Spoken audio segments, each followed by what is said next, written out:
கர்த்தராகிய இயேசு கிறிஸ்துவின் நாமத்தில் உங்களை அன்போடு வாழ்த்துகிறேன். இன்று ஆண்டவர் நமக்கு தரும் அற்புத வார்த்தை ஏசாயா 9:6. அவர் நாமம் அதிசயமானவர். Isaiah 9:6. He will be called wonderful. அன்பான சகோதர சகோதரிகளே, இயேசு கிறிஸ்து வாழ்ந்த காலத்திலே பெத்தானியா கிராமத்திலே மார்த்தாள் மரியாள் சகோதரிகளும் லாசருவும் வாழ்ந்து வந்தார்கள். இயேசு எப்பொழுதெல்லாம் பெத்தானியா கிராமத்திற்கு வருவாரோ அப்பொழுதெல்லாம் இங்கு வந்து இவர்கள் 3 பேருடன் தங்குவார். மார்த்தாள் அருமையாக சமைத்து கொடுப்பாள். மரியாள் ஆண்டவர் பாதத்தில் உட்கார்ந்து இயேசுவின் வாயிலிருந்து வரும் கிருபையுள்ள வார்த்தைகளை கேட்பாள்.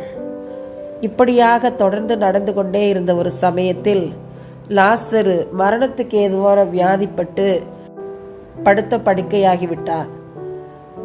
சகோதரிகள் இயேசுவுக்கு சொல்லி அனுப்பினார்கள். பக்கத்து கிராமத்தில் இருந்த இயேசு வருவதற்கு தாமதம் செய்தார். பிறகு 4 நாட்கள் கழித்து பெத்தானியா கிராமத்திற்கு வந்தார். மார்த்தாளும் மரியாளும் கண்ணீர் விட்டனர். யூத ஜனங்கள் அனைவரும் அந்த கிராமத்தில் கண்ணீர் விட்டனர். இயேசுவும் அவர்களுடன் இணைந்து கண்ணீர் விட்டார். இயேசு மார்த்தாள் மரியாள் லாசருவை மிகவும் அதிகமாக நேசித்தார். லாசரு இறந்து 4 நாட்கள் கழித்து வந்தார். நேரே கல்லறைக்கு சென்றார். பிதாவை ஸ்தோத்திரித்து ஜெபித்தார். லாசருவே வெளியே வா என்று அழைத்தார். இறந்தவன் உயிர் பெற்றான். இது எவ்வளவு பெரிய அதிசயம்! இயேசுவை அவர்கள் வீட்டில் ஏற்றுக்கொண்டார்கள்.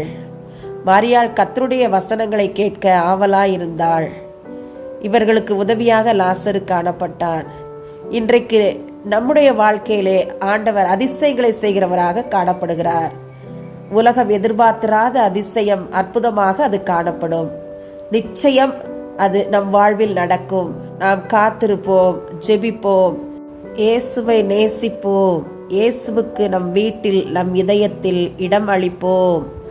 அன்பின் பரலோக பிதாவே, இந்த அருமையான நேரத்திலே தனியார் மற்றும் அரசு மருத்துவமனைகளுக்காக, அதில் பணிபுரியும் மருத்துவர்களுக்காக, செவிலியருக்காக ஜெபிக்கிறோம்.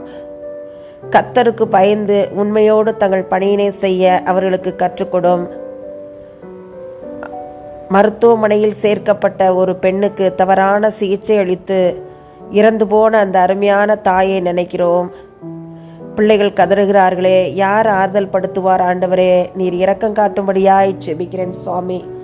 தங்களுக்கு அருமையானவர்களை இப்படியாய் சடுதி மரணத்தில் இலக்கு கொடுத்த அருமையான பிள்ளைகளை நினைவு கூறுகிறேன். தேவரீர் பரத்திலிருந்து ஆறுதல் செய்யும். நீர் இரக்கம் பாராட்டும்.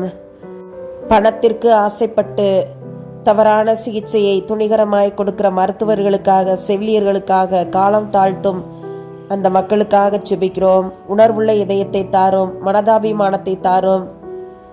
மருத்துவமனையில் சேர்க்கப்படும் உயிர்களை கிருபையாய் காப்பாற்றும். ஞானமாய் செயலாற்ற மருத்துவர்களுக்கு நீர் கற்றுக்கொடும்.